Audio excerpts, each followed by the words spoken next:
네, 오늘은 8주입니다. 우리 도르트 신조 8번째 시간인데 우리가 그 전 두 시간에 걸쳐서 세 번째, 네 번째 교리를 배웠습니다. 그 세 번째, 네 번째 교리의 주제는 인간의 부패와 하나님께로 회심에 대한 교리에 대해서 배운 거예요.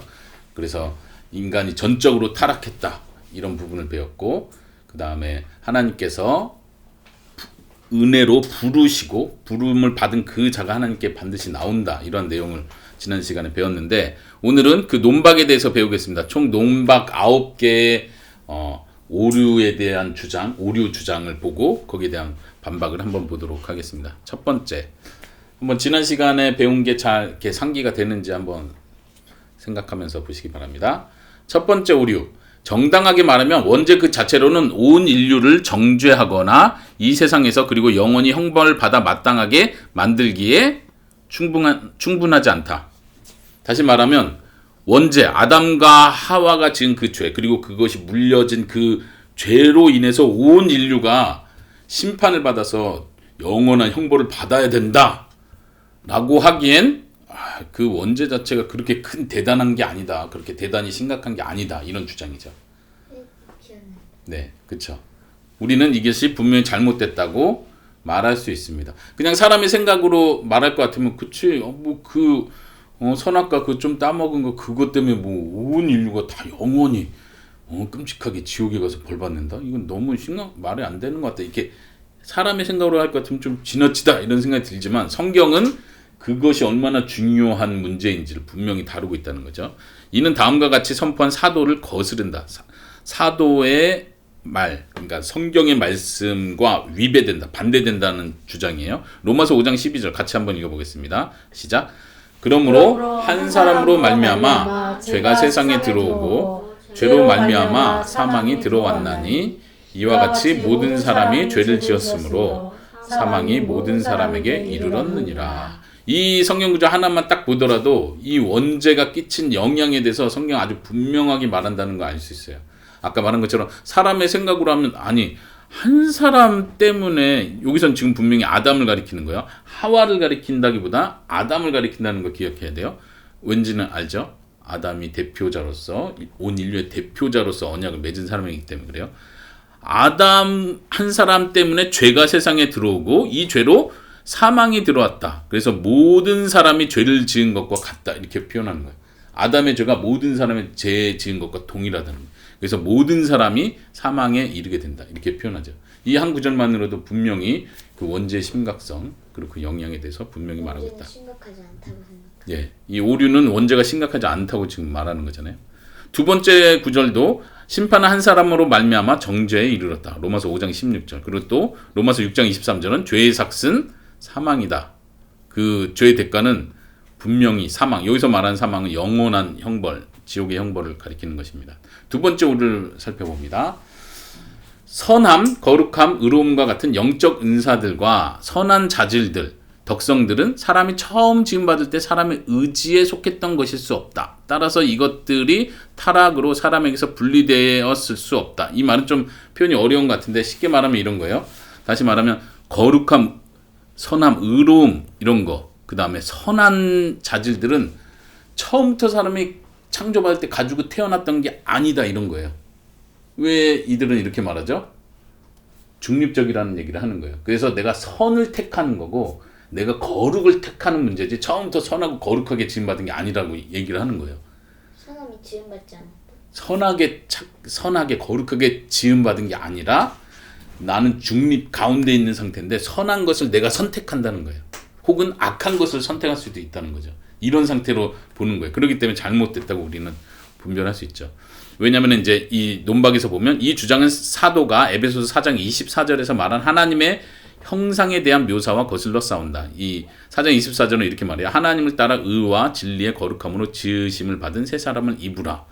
여기서 이제 사도는 하나님의 형상은 의로움과 거룩함으로 이루어져 있다고 표현한다. 이것은 의심할 바 없이 의지에 속한다. 사람이 처음부터 가지고 태어난다는 거예요.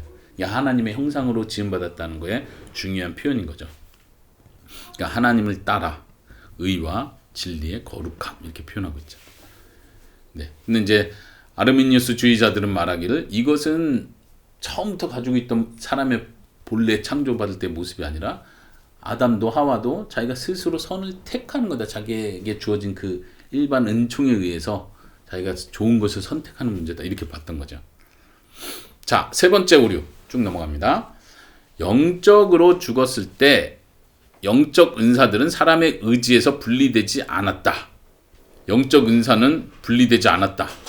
지금 의지라는 표현이 앞에서도 계속 나오는데 이 표현을 그냥 우리가 어렵게 철학적으로 이해하기보다는 이건 사람의 마음이라고 생각하면 돼. 처음부터 가지고 있는 그거. 영적 은사가 처음부터 가지고 있었고 그 의지 자체는 부패한 게 아니다. 우리가 전적 타락할 때 인간이 철저하게 부패했다. 인간의 전체, 의지라고 단지 지정의 할 때 그 의지만 부패했다 안 했다 이런 차원이 아니라 인간의 전체, 인간의 마음이 부패했냐 안 했냐를 말하는 거예요. 근데 인간의 마음이 부패하지 않았다고 보는 거예요. 그럼 이 사람들은 뭘 얘기하죠? 다만 총명, 그러니까 지혜, 이렇게 분별하는 거 이런 것이 어두워졌고 감정의 무질서가 생겼다. 그러니까 지적인 거, 감정적인 거 이런 문제가 생겨서 결국 의지가 바른 것을 선택할 때 방해를 받을 뿐이다. 이렇게 말하는 거예요. 이해되죠? 그러니까 전적 타락은 인간 전체가 타락한 거예요. 지, 정, 의를 포함해서 인간의 전체 그 마음 자체가 타락했다고 성경이 가리킨다고 우리는 믿는데 아르미니우스 주의자들은 의지 자체가 사람의 본성 자체가 타락한 게 아니고 부패한 게 아니고 여기서 말한 것처럼 지적으로 방해를 받는 거예요. 내가 바른 걸 선택해야 되는데 자꾸 나쁜 생각들이 들어온다는 거예요. 내가 바른 걸 선택할 수 있는데 자꾸 나쁜 감정들, 욕심들이 올라온다는 거예요. 그러니까 어떻게 해요? 바르게 생각하려고 노력하고 나쁜 욕심을 떨쳐버리려고 노력하면 내 의지는 본래는 바른 걸 선택할 수 있는 의지라는 거예요. 그러니까 인간의 타락 상태를 이렇게 다르게 보죠. 만약 이 방해들이 사라지면 의지는 타고난 능력을 완전히 발휘할 수 있다. 그래서 의지 자체가 그 앞에 보이는 모든 선한 것을 원하거나 원하지 않을 수 있으면 선택하거나 선택하지 않을 수도 있다. 그러니까 펠라기우스 주의자들이 말한 것처럼 그냥 사람이 중립 상태고, 그러니까 타락 이후에도 모든 인류는 중립 상태로 태어나서 마치 선과 악을 지금도 내가 선택하는 문제다. 단지 지금은 세상에 죄가 많아져서 선을 선택하는 게 힘들어졌을 뿐이지 나에게 본래 타고난 의지의 능력이 여전히 남아있다. 이렇게 보는 거죠. 잘못됐죠. 논박을 보지 않아도 지금 다 설명을 했어요. 근데 이제 이 논박에서는 자꾸 성경 구절을 인용하는 거예요. 막 말로 논리로 이들의 논리를 싸우는 게 아니라 성경이 뭘 말하는지 정확히 보라는 거죠. 이 새로 고안해낸 주장은 오류이며 자유의지의 능력을 높이려 하는데 이는 예레미야 선지자의 선언을 거스른다. 뭐라고 말하죠? 같이 읽어보겠습니다. 시작. 만물보다 거짓되고 심히 부패한 것은 마음이다. 이 모든 것보다 가장 썩은 거, 부패한 게 썩었다, 부패했다. 이게 사람의 마음이다. 두 번째, 사도의 선언도 거스른다. 시작. 전에는 우리도 다 그 가운데서 우리 육체의 욕심을 따라 지내며 육체와 마음에 원하는 것을 하여 다른 이들과 같이 본질상 진노의 자녀이었다. 육체의 욕심을 따라 지내는 진노의 자녀의 상태였다고 말하자. 우리는 여기서 누구예요? 이제 예수님 믿게 된 크리스찬들을 향해서 말하는 거예요. 우리도 본래 믿지 않는 저들과 같이 모든 사람이 육체의 욕심을 따라 지내며 마음에 원하는 것을 하고 살았다. 이렇게 분명히 말합니다. 인간의 마음의 철저한 타락을 말하는 거죠. 오류 네 번째. 중생하지 않은 사람이 완전히 실제로 죄 가운데 죽어 있거나 어떤 영적 선을 행할 모든 능력을 잃어버린 것은 아니다. 또 여기서도 지금 아르미니우스 주장이 뭔지 계속 알겠죠. 이거를 여기서 그렇게 타락한 게 아니야, 사람의 상태 그렇게 심각한 게 아니야 라고 강조함으로써, 그러니까 전적 타락이 아니라 말하자면 부분적 타락일 뿐이야 이렇게 말함으로써 뭘 얘기하려고 하는 거야 이들은? 그러니까 너가 선택하면 되는 거야. 너 의지로 결단하는 문제지 너가 그 정도 심각한 상태는 아니야 라고 자꾸 말해. 성경이 말하는 건 뭐예요? 너는 완전히 죽은 상태야, 영적으로. 그래서 뭐 어떻게 하라는 거예요? 하나님께서 철저한 은혜를 주시지 않으면 너가 하나님을 선택하는 것 자체가 불가능해. 그럼 어떻게 해야 돼요?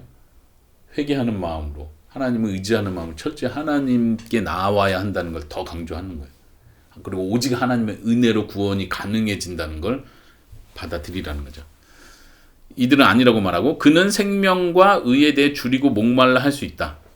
그러니까 타락 이후의 사람은 심각한 타락이 아니기 때문에 그 사람은 생명과 의에 대해서 나도 그걸 원해. 나도 구원받고 싶어. 나도 구원자가 필요해. 이걸 스스로 본래 그런 마음을 가지고 있다는 거예요. 하나님이 기뻐하시는 통회하고 상한 심령의 제사를 드릴 수 있는 능력이 있다고 보는 거예요. 스스로 그걸 할 수 있다. 회개할 수 있고 스스로 회개할 수 있고 스스로 믿을 수 있고 그러니까 너가 선택해야 된다. 계속 똑같은 주장이죠. 이 주장도 성경의 명백한 증거들을 거스립니다. 같이 읽어봅시다. 쭉 여기까지. 시작. 허물과 죄로 죽었던 너희, 허물로 죽은 우리, 사람의 죄악이 세상에 가득함과 그의 마음으로 생각하는 모든 계획이 항상 악할 뿐 사람의 마음이 계획하는 바가 어려서부터 악함이라. 이런 구약이나 신약에서 계속 이런 부분을 강조하고 있다는 걸 봐야 돼요. 더욱이 비참해서 건지심을 받아 생명을 얻기를 줄이며 목말라 하고 상한 심령의 제사를 하나님께 드리는 것은 오직 복 있는 자라 불리는 중생한 사람들만의 고유한 특징이다. 다시 말하면 의에 줄이고 목마르고 생명을 원하고 하나님 구원자를 바라는 그 마음조차도 내 속에서 나오는 게 아니라 하나님께서 중생시켜준 사람, 하나님께서 먼저 나를 변화받은 그 사람이 가질 수 있는 마음이다. 이렇게 표현하고 있습니다. 시편과 마태복음. 자, 5, 6, 5번째. 부패한 자연인이 일반 은총이나 아르미니우스 주의자는 이거를 본성의 빛이라고 표현을 한대요. 일반 은총이나 타락 이후에도 남겨진 은사들을 아주 잘 사용할 수 있다. 남겨진 은사를 사용할 수 있다. 그래서 이걸 사용해서 또 구원에 이를 수 있다는 거죠. 이를 선하게 사용함으로 더 큰 은혜, 즉 복음적 은혜, 구원의 은혜, 구원 자체를 점진적으로 얻을 수 있다. 그러니까 내게 주어진 기본적인 이 은사들, 내 능력들을 잘 바르게 활용하면 구원까지 얻을 수 있는 것이다. 내 힘으로. 그렇죠. 거기에 포인트가 있는 거예요. 결국은 최종적인 건 내 힘이고 내 결단이다. 하나님께서 말하자면 표현하자면 이런 거죠. 하나님께서 90%까지는 혹은 99%까지는 다 구원을 위해서 해주셨다. 너는 이제 너가 최종 결단만 딱 하면 된다. 너가 열쇠를 탁 넣어서 열쇠의 문을 탁 여는 그 일을 해야 이 복이 너에게 온다. 너가 마지막 이거 열쇠 넣고 문 여는 것까지도 너가 안 하면 하나님이 아무리 큰 걸 준비했어도 너는 얻을 수 없다. 이렇게 표현하는 것과 같은 거예요. 이런 생각들은 사실 이제 신앙 안에서 기도를 얘기할 때도 이런 식으로 많이 말하는 거예요. 하나님이 이미 창고에 복을 쌓아놨는데 너가 기도를 안 해서 못 얻는다. 물론 이제 야고보서에 그런 표현이죠. 기도를 구하지 않으면 얻지 못한다. 이게 맞는데 마치 기도 자체가 이걸 얻어내는 근본적인 이유라고 생각할 때 확실히 문제가 되는 거예요. 기도는 분명히 이 복이 주어지는 통로가 맞아요. 그렇지만 이 기도 자체가 이걸 얻어내는 근본적인 원인이라고 생각할 때 완전 다른 얘기를 하고 있는 거예요. 마치 믿음을 얘기할 때 회개하고 믿는 것이 구원을 얻는 수단, 통로인 건 분명해요. 근데 반대로 회개와 믿음을 마치 내가 구원을 얻어내는 근본적인 원인이라고 생각할 때는 전혀 다른 얘기를 한다는 게 이해됩니까? 예. 자, 이러한 방식으로 하나님께서는 자신의 편에서 모든 사람에게 그리스도를 나타낼 준비를 하고 계시는데 왜냐하면 하나님께서 모든 사람들에게 회심에 필요한 방편들을 충분히 그리고 효과적으로 공급해 주시기 때문이다. 이미 모든 사람에게 공평하게 아르미니우스 주의자들이 자꾸 강조하는 거 하나님 공평하게 모든 사람에게 똑같은 은사를 줬다는 거예요. 회심할 수 있는 능력, 믿을 수 있는 능력을 이미 다 골고루 줬고 복음을 다 전했다는 거예요. 그러니까 남은 건 너희들이 선택하느냐 안 하느냐의 문제라고 보는 거죠. 잘못된 부분을 이해하겠습니까? 네, 논박. 여기서도 똑같이 계속 성경 구절을 인용하는 거예요. 그러니까 우리는 말씀으로 싸운다. 말씀이 아니라고 하면 내가 아무리 이성적으로 이런 거 같은데 이게 맞지 않나 싶어도 말씀이 뭘 말하는지 자꾸 살펴야 되는 거예요. 모든 세대에 걸친 경험뿐 아니라 바로 성경이 이 주장이 거짓이라고 증거한다. 자, 쭉 같이 읽어보겠습니다. 시작. 그가 그의 말씀을 야곱에게 보이시며 그의 율례와 규례를 이스라엘에게 보이시도다. 그는 어느 민족에게도 이와 같이 행하지 아니하셨나니 그들은 그의 법도를 알지 못하였도다. 하나님이 지나간 세대는 모든 민족으로 자기들의 길을 가게 방임하셨으나 성령이 아시아에서 말씀을 전하지 못하게 하시거늘 그들이 부르기아와 갈라디아 땅으로 다녀가 무시아 앞에 이르러 비두니아로 가고자 했으되 예수의 영이 허락지 아니하시는지라. 여기 한번 구절 잘 보세요. 지금 이걸 반박하는 구절 맞나요? 좀 약간 생소하다는 느낌이 들죠. 여기서 지금 주장은 뭐예요? 남겨진 은사를 잘 사용해서 구원 자체를 얻어낼 수 있다. 왜냐면 하나님께서 이미 모든 사람에게 회심에 필요한 모든 방법을 줬기 때문이다. 결국 너가 결정하는 거다. 이런 얘기를 하는 건데 지금 성경 구절은 보세요. 하나님의 율례와 규례를 이스라엘에게 보이신다. 여기서 강조는 뭐냐면 하나님께서 주신다는 얘기를 하는 거예요. 누군가에게, 이스라엘에게. 어느 민족에게도 이와 같이 행하지 않았다. 그러니까 골고루 모든 은사를 동일하게 주지 않았다는 얘기를 지금 강조하는. 이건 구약 얘기죠. 그럼 신약에 와서는 하나님이 지나간 세대는 모든 민족으로 자기들의 길을 가게 방임했다. 자기들의 길을 가도록 하나님이 옛날엔 놔뒀다는 거예요. 신약에서는요. 여기서 보니까 사도행전에 보면 이 구절 배경 이해합니까? 바울과 바울의 동료들이 전도하러 갔는데 하나님께서 성령님이 아시아에서 말씀을 전하지 못하게 막으셨다는 얘기를 하는 거예요.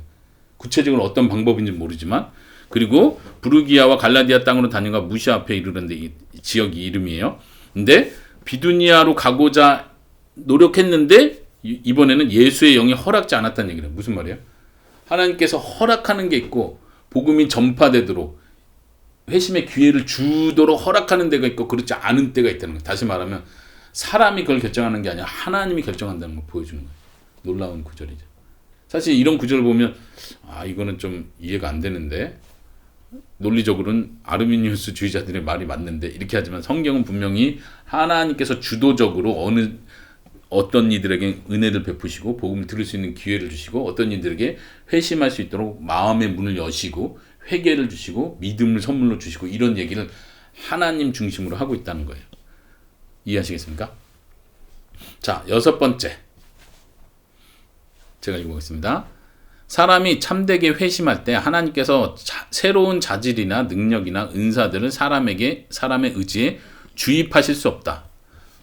성경의 입장, 기독주의의 입장은 하나님께서 새로운 자질, 이건 이제 거듭남과 연결해서 생각하면 돼요. 마음을 새롭게 하시고 새로운 의지를 주신다 했죠. 부패한 의지로는 할 수 없기 때문에 새로운 의지를 주시고 새로운 마음을 주시는 거예요. 이걸 주입한다고 표현했어요. 근데 아르미니우스 주의자는 그런 게 아니다. 그러면 따라서 우리가 믿음을 통하여 처음 회심하고 믿음 때문에 신자라고 불릴 때 그 믿음은 하나님이 주입하시는 것이 아니다. 하나님이 주시는 믿음이 아니고 은사가 아니고 그건 사람의 행위다. 그러니까 내 속에서 내가 결단하는 나의 믿음인 거지 그 믿음이 하나님의 선물이라고 말할 수 없다. 이렇게 주장하는 거예요. 이 부분도 우리가 계속 반복해서 얘기했죠. 그리고 이 믿음을 획득하는 능력에 관한 것이 아닌 한 믿음은 은사라고 말할 수 없다. 믿음이 선물이 아니다. 은사라는 건 선물이에요. 다른 표현이 아니라 믿음은 선물이 아니다. 이렇게 단언을 해버려요. 그러니까 여기서 그렇죠. 믿음이 내 속에서 나왔다 보는 거예요. 여기서 이제 완전 진짜 갈려지는 거예요. 비슷한 얘기를 하는 믿음으로 구원받습니다. 이 말은 성경적인 입장을 주장한 사람이나 아르미니우스 주의자들은 똑같은 표현이에요. 믿음으로 구원받습니다. 오직 예수님을 믿음으로 구원받습니다. 믿어야 합니다. 이 말은 똑같지만 아르미니우스 주의자는 이 믿음 자체는 완전히 타락하지 않은 남아있는 은사를 가진 우리들이 내가 가진 내 능력으로 발휘하는 어떤 것이다 보는 거고 성경의 입장은 사람 완전히 죽었다. 타락했다. 하나님을 찾는 자도 없다. 하나님께서 믿음을 은사로 주신다. 회개하는 통회하는 심령도 하나님께서 은사로 주시는 것이다. 그리고 그 회개와 믿음을 통해 구원을 허락하신다. 이렇게 말하는 거죠. 자, 이해됩니까? 지금 계속 반복하니까 이게 잘 명확하게 이해되면 돼요. 이 주장은 성경을 거스린다. 계속 이 말하죠. 성경을 거스린다. 성경은 하나님께서 사람에게 믿음, 순종, 우리를 향한 하나님의 사랑을 느끼는 것과 같은 새로운 자질을 주입하신다고 선포한다. 성경 읽어볼까요? 시작. 내가 나의 법을 그들의 속에 두며 그들의 마음에 기록하여 또 나는 목마른 자에게 물을 주며 마른 땅에 시내가 흐르게 하며 나의 영을 내 자손에게 나의 복을 내 후손에게 부어주리니 우리에게 주신 성령으로 말미암아 하나님의 사랑이 우리 마음에 부은 바 됨이니. 이 주장은 또한 교회가 선지자와 함께 계속 기도해온 바와도 반대된다. 뭐라고 하나요? 나를 이끌어 돌이키소서. 그리하시면 내가 돌아오겠나이다. 그러니까 하나님께서 회개하는 마음을 주셔야 합니다. 이런 겸손한 고백이 항상 있어 왔다는 거죠. 그리고 하나님께서 그 일을 하셔야 우리가 믿을 수 있다. 성경이 계속 고백하는 거죠. 자, 일곱 번째 오류. 우리를 하나님께로 회심하게 하는 하나님의 은혜는 오직 부드러운 조언이다. 여기서 이제 강조하고자 하는 거죠. 하나님께서 선택한 자는 반드시 구원한다. 마음을 바꾸시고 회개하게 하시고 믿음을 선물로 주셔서 선택했기 때문에 반드시 구원받게 한다 했을 때 아르미니우스 주의자들이 생각하는 건 너무 어거지로 강제로 억지로 끌어다 구원시킨다는 개념이라고 자꾸 오해를 하는 거예요.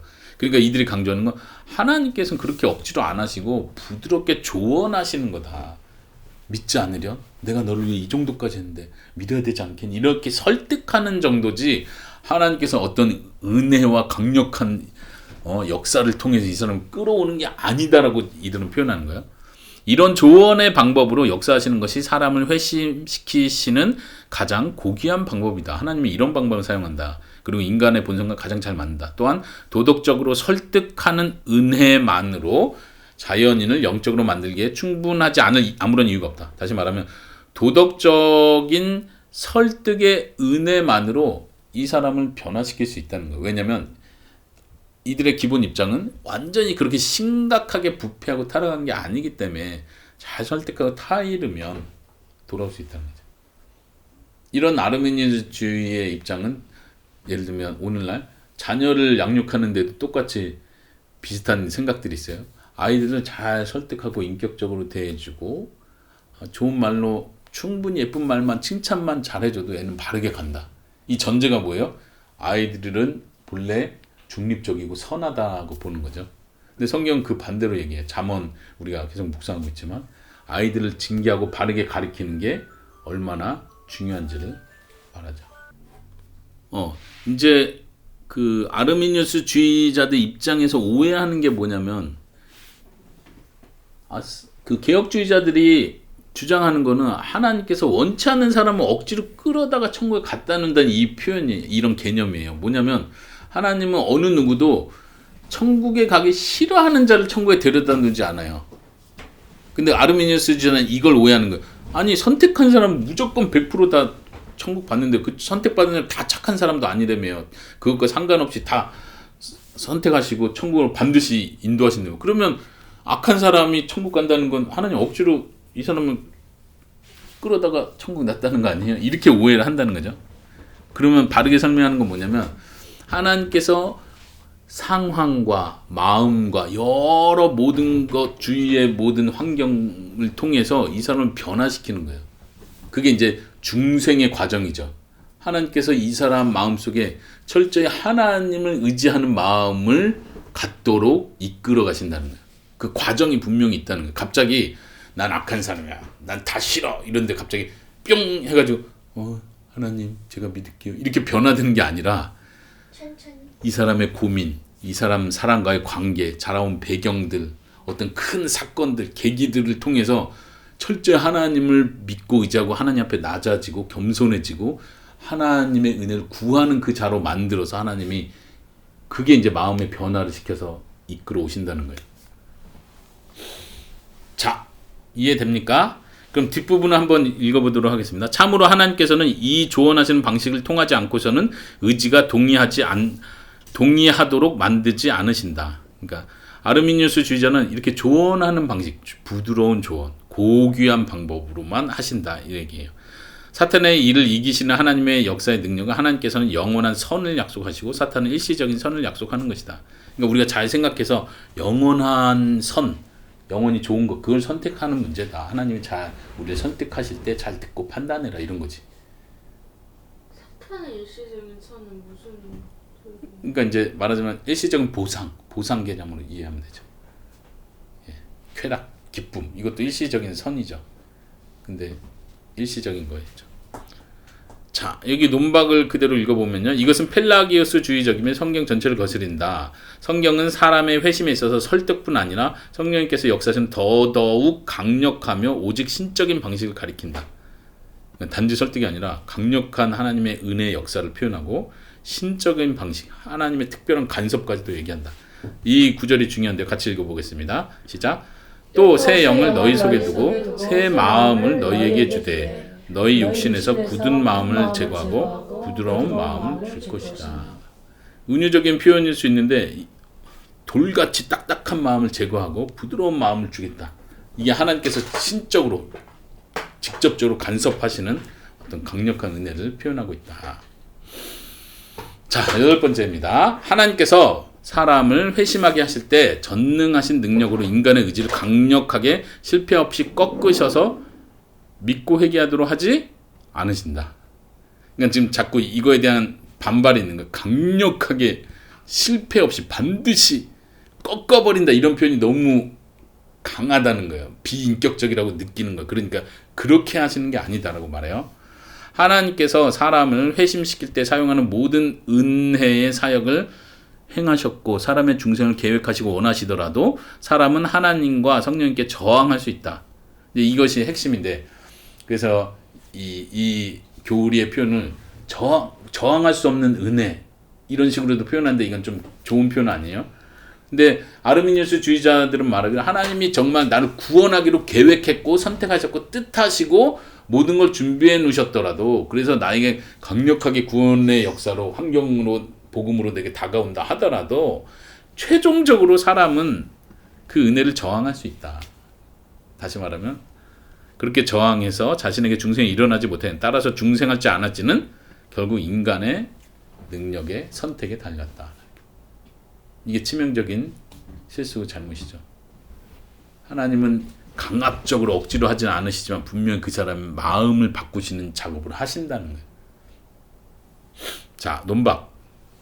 이것은 다름 아니라 우리가 회심할 때 하나님께서 행하시는 능력을 전부 부인하는 것이며 전능하신 하나님의 사역을 인간의 뜻 아래 굴복시키는 것이다. 하나님께서 인간의 뜻, 계획, 결심에 굴복되어 버린다는 거예요.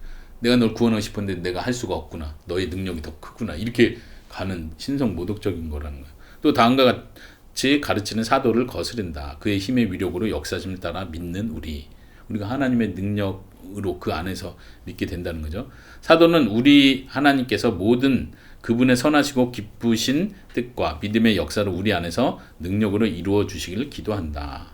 데살로니가후서. 그리고 비슷하게 그의 신기한 능력으로 생명과 경건에 속한 모든 것을 우리에게 주셨으니 이 신적인 능력을 계속 표현하고 있다는 거죠. 이거를 가볍게 생각할 수 없다는 거예요. 마지막입니다. 자, 은혜와 자유의지는 부분 원인들로 이 둘이 합력해서 회심을 시작한다. 은혜와 자유의지, 그러니까 하나님의 은혜와 사람의 결단, 이게 합력하는 거다. 그게 회심의 원동력이다. 이 원인들의 순서에 있어서는 은혜는 의지의 발휘를 앞서지 않는다. 이제 순서도 말하는데 무슨 말이에요? 사람이 믿으려 결단하는 게 먼저예요? 하나님이 은혜를 주시는 게 먼저예요? 근데 여기는 말하기를 은혜는 의지의 발휘를 앞서지 않는다. 다시 말하면 사람이 먼저 그래 믿어야지. 주님 은혜를 주십시오! 라고 외쳤을 때 하나님께서 그때 은혜를 주신다는 거예요. 심각하죠? 다르죠? 사람의 의지가 움직여서 회심하기로 마음 먹기 전까지는 하나님께서 사람의 의지를 능력 있게 도와 회심에 이르게 하지 않는다. 내가 회개하고 믿어야지라고 마음 먹기 전까지는 하나님께서 그 사람을 도울 수 없다는 거예요. 회심에 이르게 할 수 없다. 억지로 하지 않기 때문에. 이 구분을 잘 할 수 있기를 바랍니다. 이게 마지막 오류였습니다. 자, 이 마지막 논박도 결국은 성경 구절 3개를 인용하면서 끝냅니다. 고대 교회가 아주 옛날에 이 펠라기우스 주의자들의 오류를 사도의 말을 따라 정죄했습니다. 3가지 성경 구절 같이 읽어보겠습니다. 시작. 그런즉 원하는 자로 말미암음도 아니요 다른 짓을 하는 자로 말미암음도 아니요 오직 긍휼히 여기시는 하나님으로 말미암음이라. 누가 너를 남달리 구별하였느냐? 내게 있는 것 중에 받지 아니하는 것이 무엇이냐? 내가 받았은즉 어찌하여 받지 아니한 것 같이 자랑하느냐. 너희 안에서 행하시는 이는 하나님이시니 자기의 기쁘신 뜻을 위하여 너희에게 소원을 두고 행하게 하시나니. 하나님의 일하는 방식이 그렇다는 거예요. 우리에게 먼저 마음에 소원을 두시고 그 하나님의 뜻 안에서 또 움직이게 만드신다. 이 원리를 우리가 간과하면 안 되죠. 여기서도 로마서도 완전히 강하게 말하죠. 이건 특히 로마서 9장은 이 선택에 대한, 선택과 유기에 대한 주제를 다루면서 이런 얘기를 하는 거예요. 하나님의 그 구원 선택하시는 일은 원하는 그 사람에 의해서 되는 게 아니다. 다른 박질한다. 달리게 하는 거. 열심히 노력하는 자에 의해서 그게 주어지는 게 아니다. 오직 긍휼히 여기시는 하나님으로 말미암아 그런 일이 이루어진다. 분명하게 선언하죠. 여기서도 고린도전서 4장 7절도 이 구절을 잘 보세요. 이건 이제 전반적인 우리의 신앙 생활에서 적용할 수 있는 성경 구절인데, 우리가 어떤 은사를 받았든 재능이 있든 어떤 남들보다 좀 더 뛰어난 지혜와 지식을 가지고 있든 이 모든 것이 다 하나님께로부터 받은 것이라는 개념. 내 게 아니라 하나님이 선물로 주신 것이라는 표현이죠. 누가 너를 남달리 구별하느냐. 내게 있는 것 중에 받지 아니한 것이 무엇이냐. 받았는데 어찌 받지 아니한 것 같이, 다시 말하면 마치 내 거인 것처럼, 하나님께 받았는데 그게 내 거인 것처럼 자랑하느냐. 분명하게 지적을 한다는 거죠. 자, 우리의 신앙이 여기서 잘 균형을 잡고 분별하고, 우리가 적용할 건 뭐예요? 이 모든 것이, 내 구원이 모든 것이 처음부터 끝까지 하나님의 은혜구나라는 걸 철저히 받아들이는 거예요. 이러한 기본 기초 위에 신앙생활을 하는 사람은 겸손한 신앙생활을 하는 거예요. 항상 누구보다 내 신앙이 뛰어나도 교만하거나 자랑하지 않고, 그렇죠? 남들이 좀 못한다고 해서 비난하거나 무시하지 않고, 이 자세가 여기서부터 나온다는 거죠. 우리가 이 귀한 교리를 잘 적용할 수 있기를 바랍니다.